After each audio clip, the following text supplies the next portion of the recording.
Hi everyone, নিশ্চয়ই সবাই ভালো আছেন। আজকে অনেক মজার একটি রেসিপি বারবিকিউ স্টাইলে ফিশ ফ্রাই দেখার আমন্ত্রণ জানাচ্ছি। আমি এই ফিশ ফ্রাই দুইভাবে করে দেখাবো। আপনাদের কাছে যেটা সুবিধা মনে হয় সেটাই বেছে নেবেন। আশা করছি ভিডিওটি সম্পূর্ণ দেখবেন এবং ভালো লাগলে লাইক, শেয়ার, কমেন্ট করবেন, তবেই তো বুঝবো ভিডিওটি ভালো লেগেছে কিনা। ফিশ ফ্রাই করার জন্য প্রথমে নিয়েছি 3টি তেলাপিয়া মাছ। মাছের এপিট ওপিট দুই পাশে এভাবে কেটে দিয়েছি, এতে করে মাছের ভিতরে মশলাগুলো সুন্দরভাবে ঢুকতে পারবে এবং খেতেও অনেক সুস্বাদু হবে।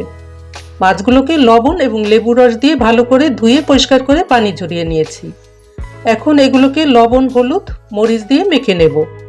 তার জন্য দিয়েছি আধা চা চামচের একটু কম লবণ। প্রথমে লবণটা খুব বেশি দেব না, কারণ আমি যে মশলাটা ব্যবহার করব সেটাতে লবণ থাকে। এরপর দিয়েছি আধা চা চামচ হলুদের গুঁড়ো আর দিয়েছি 1 চা চামচের মতো মরিচের গুঁড়ো। এই ফ্রাইটা একটু ঝাল ঝাল হলে খেতে ভালো লাগে, তবে আপনাদের স্বাদ অনুযায়ী ঝালটা দিতে পারেন। এবার মাছগুলোকে মশলার সঙ্গে ভালো করে মেখে নেব। প্রথমে আমি সব মশলাগুলোকে দেব না, দুইবারে মশলা দিয়ে মেখে নেব, তাই ভিডিওটি দেখতে থাকুন।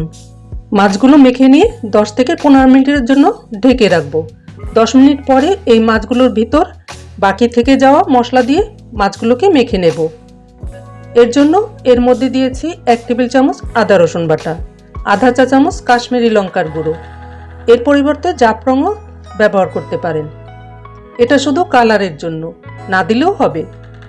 দিয়েছি আধা চা চামচ ভাজা জিরের গুঁড়ো, 1 চা চামচ চাট মশলার গুঁড়ো, চাট মশলার পরিবর্তে তন্দুরি মশলাও দিতে পারেন। আর দিয়েছি সরিষার তেল 3 টেবিল চামচ। এই রান্নাটা সরিষার তেলেই খেতে বেশি ভালো লাগে, আপনারা চেষ্টা করবেন সরিষার তেলেই এই রান্নাটা করতে। এবার সব মাছগুলোকে মশলা দিয়ে ভালো করে মেখে নেব। এমনভাবে মশলাটা মাখাতে হবে যেন প্রত্যেকটা মাছের গায়ে মশলাটা ভালোভাবে ঢুকতে পারে। আমি তো মাঝে মাঝে এভাবে মেখে ফ্রিজে রেখে দিই সারা রাতের জন্য, পরের দিন ফ্রিজ থেকে বের করে ভেজে নেই। মাখা হয়ে গেলে এগুলোকে ঢাকনা দিয়ে ঢেকে 20 থেকে 30 মিনিট রেস্টে রেখে দেব। 20 মিনিট পরে মাছগুলোকে ভেজে নেব। তার জন্য মাছ থেকে মশলাগুলোকে যতটা সম্ভব সরিয়ে রাখবো। এই মশলাগুলো পরে ব্যবহার করব, এখন যদি দেই মশলাগুলো পুড়ে যাবে। এবার এর থেকে একটি মাছ আমি গ্যাসের আগুনে ঝলসে নেব। তার জন্য আমি এই ধরনের একটি স্ট্যান্ড নিয়েছি। প্রথমে এটাতে তেল মাখিয়ে নিতে হবে, এটাতেই আমি মাছটাকে ঝলসে নেব। এবার এই র্যাকটাকে চুলায় রেখে চুলার জালটাকে ধরিয়ে দিয়েছি। চুলার জালটা সব থেকে লোতে রেখে মাছগুলোকে ভেজে নেব। এবার একটি মাছ তুলে এই র্যাকের উপর রেখে দিলাম।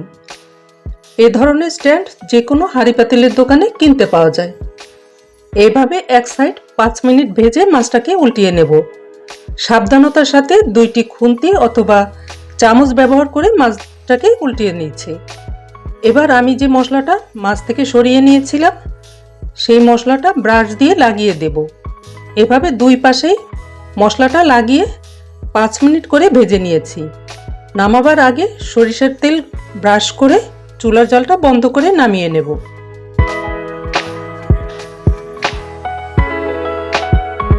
চুলার জালটা বন্ধ করে দিয়েছি। এখন বাকি 2টা মাছ আমি ফ্রাই প্যানে ভেজে দেখাবো। তার জন্য চুলায় একটি ফ্রাই প্যান গরম করে এর মধ্যে দিয়েছি সরিষার তেল।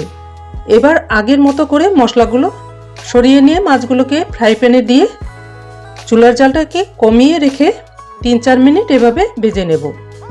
3 মিনিট পরে মাছগুলোকে উল্টিয়ে দেব। এক পাশটা যখন হয়ে যাবে তখন আর এক পাশ উল্টিয়ে দিতে হবে। এভাবে 3-4 মিনিট করে ভেজে নিতে হবে। একই পর্যায়ে সরিয়ে নেওয়া মশলাগুলো প্রথমে এক পাশে, পরে অপর পাশে ব্রাশ করে উল্টে পাল্টে মাছগুলোকে ভেজে নেব। মাছগুলো আস্তে করে উল্টাতে হবে যেন ভেঙে না যায়। আমি তেলাপিয়া মাছ দিয়ে এই রেসিপিটা করেছি, আপনারা একই পদ্ধতিতে কোরাল মাছ অথবা ভেটকি মাছ দিয়েও করতে পারেন। মাছগুলি ভাজা হয়ে গেছে। এই মাছগুলি ভাজতে আমার 10 মিনিটের মতো সময় লেগেছে। এবার পুড়িয়ে নেওয়া মাছটাকে ফ্রাই প্যানে তুলে নিয়েছি। এটা হচ্ছে পুড়িয়ে নেওয়া মাছ আর এই দুটো হচ্ছে ফ্রাই প্যানে ভাজা মাছ।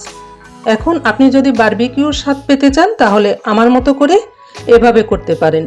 এক টুকরো কয়লা এভাবে পুড়িয়ে নিয়ে ফ্রাই প্যানে মাছের মাঝে ফয়েলের একটা বাটি বসিয়ে তার উপরে কয়লাটাকে রেখে 1 চা চামচ সরিষার তেল দিয়ে ঢেকে রাখবো 2-3 মিনিটের জন্য।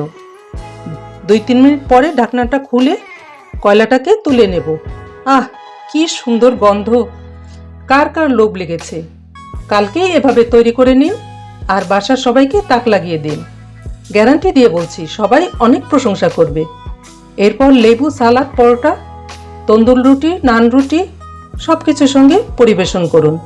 আমি তো পরিবেশন করতে পারিনি, তার আগেই চেটেপুটে শেষ। দেখুন মাছের ভিতরটা কতটা নরম হয়েছে, আর স্বাদের কথা কি বলবো, এক কথায় অপূর্ব। সকলকে অনেক অনেক ধন্যবাদ ভিডিওটি দেখার জন্য। সবাই ভালো থাকবেন, সুস্থ থাকবেন। Good bye.